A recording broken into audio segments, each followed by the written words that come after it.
Hello everyone, this is Coresair Mack. I am one of the 4 wellness professionals at Elgin Community College, and welcome back to another Wellness Wednesday video. The topic I'm going to be talking about today is more related to a lot of people right now, students, staff, faculty, and even people outside of ECC. Today, I'm going to be talking about imposter syndrome. Now I want you guys to just sit back, relax, listen, and take notes as I explain what imposter syndrome is, how it affects you, as well as what you can do to conquer it.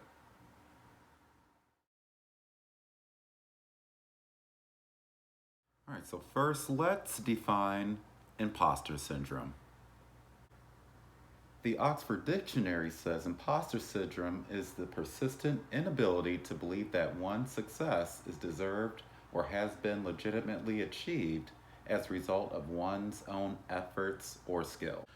So this next part, as well as the rest of this video, is going to more cater to our Elgin Community College students. But this can also be applied to other students at other community colleges, four-year universities, as well as master's students and doctoral students. So now let's talk about how imposter syndrome is related to COVID-19. So why is this important during COVID-19? First, social distancing causing feelings of isolation in students from peers and professional supports. When that happens, feelings of abandonment goes up. When that happens, self-esteem and self-worth goes down. And when that happens, motivation goes down. Right, so based off of that, let's go into a really quick example. So let's say there is a student that felt like he or she got pushed through middle school, junior high, and high school, not because of their ability to learn, do well on tests and things like that, but because they felt that their school needed to meet a quota and graduation rates, as well as ultimately the school needed to look good, so they needed to pass on more people to show that they were doing well. Now, when that student goes to community college, true, they may be able to have the supports that they need, though now with COVID, they feel like those supports are taken away. So ultimately, they feel like, man, I am not going to be able to pass my classes. I'm going to fail my tests because ultimately I'm not able to get that support that I used to get when I was on campus. So I'm going to tie back into this example a little bit later. So now let's go into other factors that contribute to this. All right, so other factors that contribute to imposter syndrome. So first, being a first-generation student. Another one is self-doubt or low self-esteem. A third one, feelings like they were just being pushed along in school, really didn't earn their grades or to graduate. Fourth, their school, whether it be junior high, high school, community college, university, need to meet a graduation quota, or even certain classes in those need to meet a graduate or a passing rate to be able to continue teaching or keeping that class there. Pressure to succeed by other people, whether that be family, peers, supports, or anything like that. Mental health issues as well as wellness issues. Ethnic identity and stereotyping, as well as racism and discrimination. So now let's go back to our example of our students. Let's say that student was a first-generation African-American student who was being pressured by his parents to do well in school and get into a good college. And in this case, he went to community college, but he felt like he did not really earn his grades in high school or earn the right to be at the community college because he believed in the negative stereotyping of Black Americans in colleges, especially in higher education. Based off of all that, right, his self-esteem and self-worth would go down based off of COVID, right? Now that he's not connected to his resources or supports, he feels like he's isolated and things like that. Ultimately, his motivation is going to go down. He is not going to do well because he really does not believe that he belongs there, and ultimately probably believes that he should just drop out of school.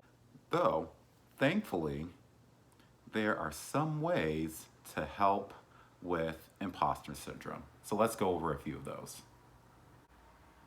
So first, staying connected to family and friends and supports, staying connected to campus and community resources, making sure you are taking care of yourself, establishing short-term, long-term, and end goals, setting and keeping a schedule or routine, and challenging yourself to learn a new skill or improve on a skill that you already know. So, those are a few ways to overcome imposter syndrome. Are they the end all be all ways? Of course not, but ultimately, let's talk about why those ways work. Because ultimately, imposter syndrome causes depression and anxiety in college students. Now, the main enemy of depression is getting motivated to move around or just essentially getting busy. The main enemy of anxiety is facts or what is 100% true. So, getting busy, making sure you are staying connected to your families, friends, and supports.